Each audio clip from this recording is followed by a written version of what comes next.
نوآبادیاتی دور میں طاقتور ہمیشہ کمزور کے استحصال کے ذریعے اپنی انا کی تسکین کرتا ہے۔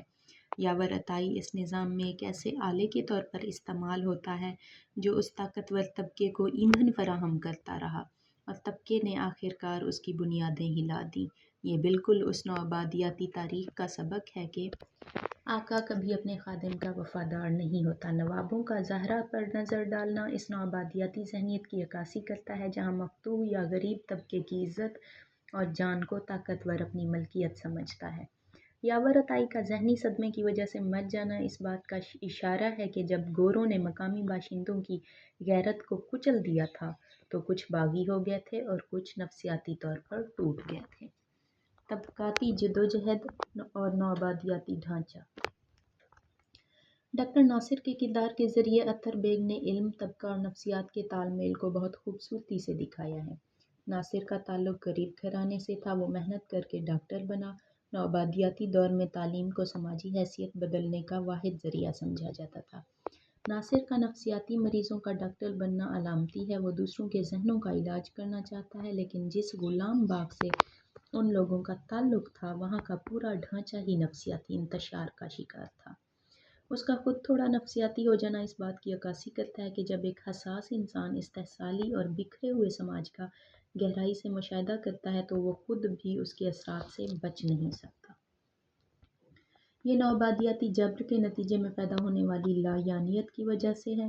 زہرہ سے اس کی خاموش محبت اس کے ایثار اور اس کے احساس محرومی کی نشاندہی کرتی ہے جو اس وقت مقامی باشندوں میں پایا جاتا تھا۔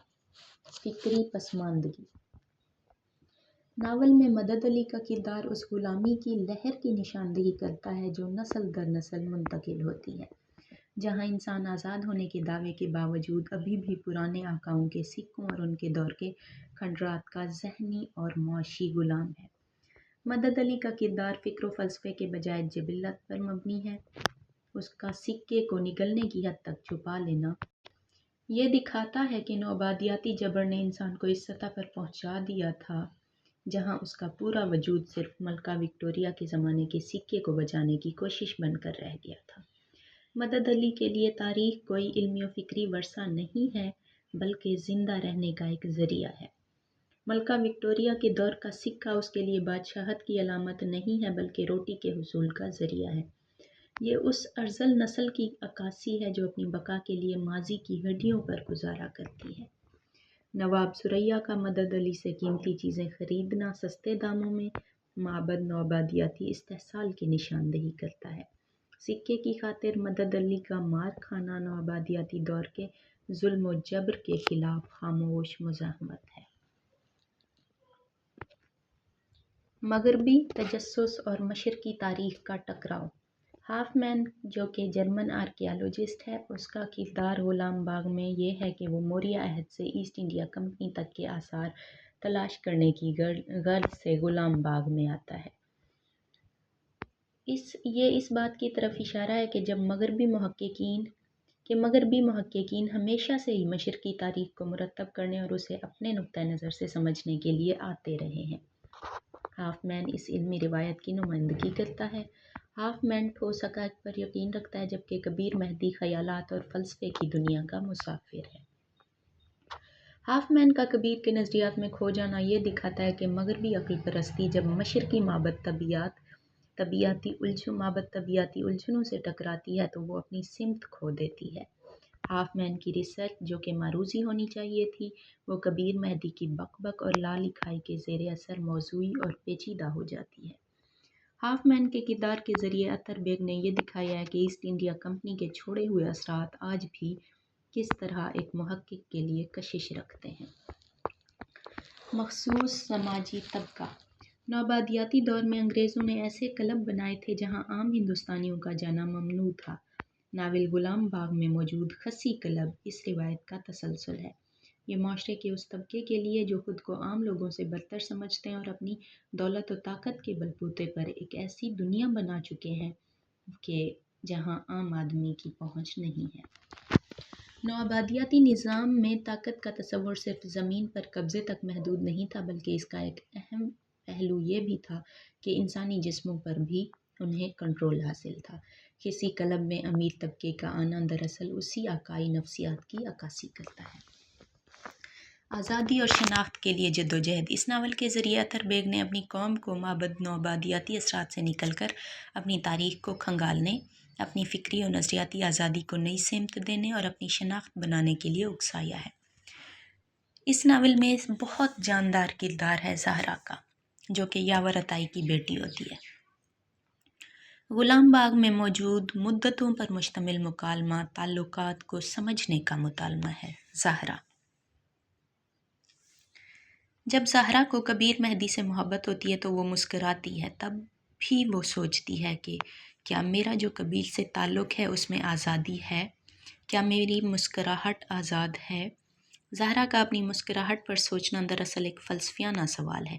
ایک ایسا معاشرہ جسے صدیوں تک غلام رکھا گیا ہو، وہاں انسان کے جذبات بھی پروگرام شدہ ہو جاتے ہیں۔ زہرا کو شک ہے کہ کہیں اس کی محبت اور اس کی مسکراہٹ بھی اس غلام باغ کے ماحول کی پیداوار تو نہیں؟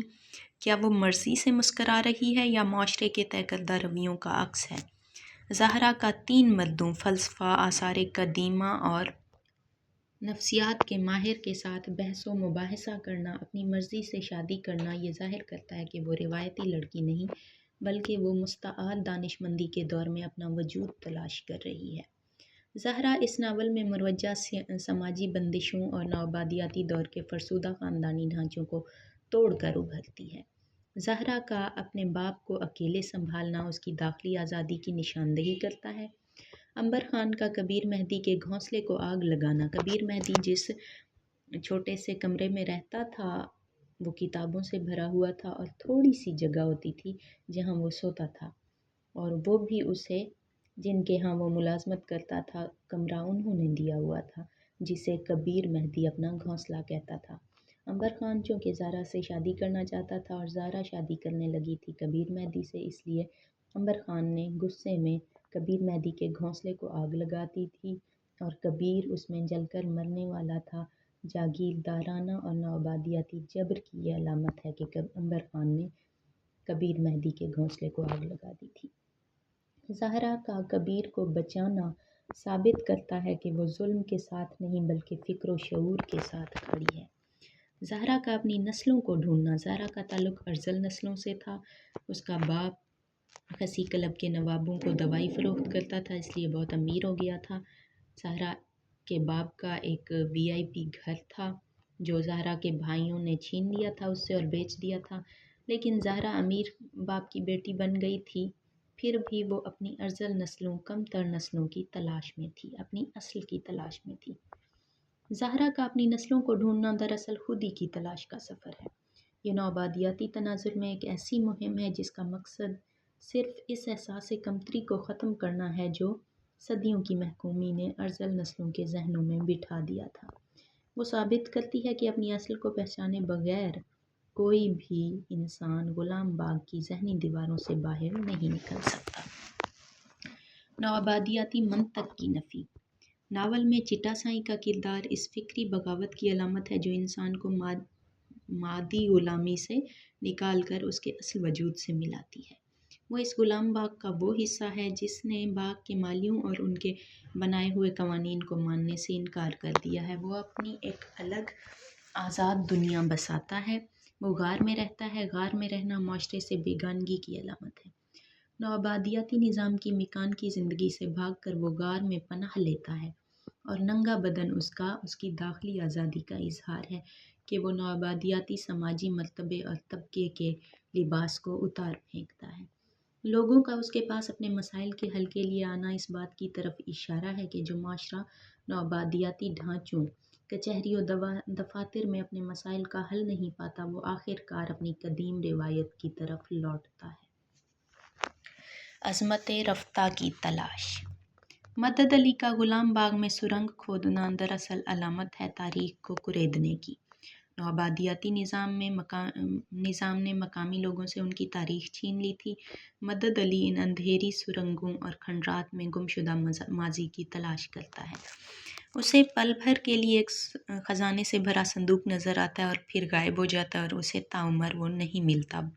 جتنا بھی وہ غلام باغ کے کھنڈرات میں اسے ڈھونڈتا ہے وہ نہیں ملتا۔ پل بھر کے لیے اسے خزانے کا صندوق نظر آنا اور پھر کبھی نہ ملنا اس نفسیات کی عکاسی کرتا ہے جو نوآبادیاتی جبر کے بعد پیدا ہوئی۔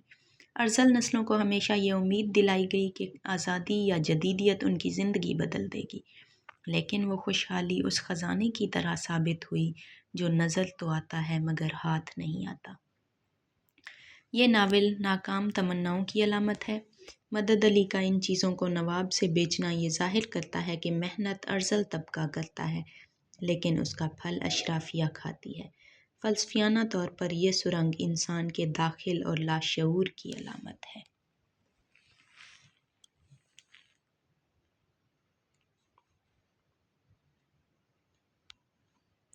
حاصل مطالعہ۔ اب پورا ناول پڑھا میں نے، پھر اس کا میں نے تجزیہ کیا، تو مجھے اس مطالعے کا جو نچوڑ ہے میں وہ یہاں لکھ رہی ہوں کہ میں نے کیا حاصل کیا، اس سے کیا سمجھا۔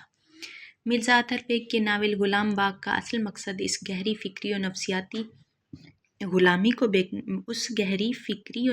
غلامی کو بے نقاب کرنا ہے جو سیاسی آزادی کی کئی دہائیوں کے بعد بھی ہمارے معاشرے، سوچ اور تہذیب کے رگ و پے میں سرایت کر چکی ہے۔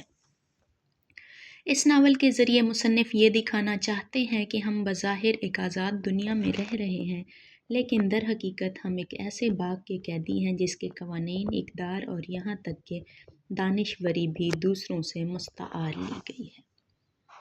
کبیر مہدی کی لا لکھائی، یاور عطائی کا المیہ، ڈاکٹر ناصر کا ذہنی انتشار اور زہرا کی اپنی مسکراہٹ کی آزادی پر شک، یہ تمام پہلو اس بات کی نشاندہی کرتے ہیں کہ ارذل نسلیں آج بھی اپنی اصل شناخت کھو چکی ہیں اور ایک ایسی لایعنیت کا شکار ہیں جہاں تاریخ، محبت اور علم سب کچھ ایک سراب بن کر رہ گیا ہے۔ مختصراً یہ ناول قاری کو اس تلخ حقیقت سے آگاہ کرنے کی کوشش ہے کہ جب تک ہم اپنی جڑوں سے اور اپنے اصل وجود کو نہیں پہچانیں گے، ہم اس ذہنی غلام باغ سے کبھی آزاد نہیں ہو سکتے۔ اگر میرے ان نوٹ سے آپ کو ذرا سا بھی کبھی کہیں بھی فائدہ ہو تو مجھے لازماً اپنی دعاؤں میں یاد رکھیے گا۔ نیکسٹ لیکچر میں ہم پڑھیں گے حسرت موہانی کا نوآبادیاتی مطالعہ کریں گے۔ ٹیک کیئر، اللہ حافظ۔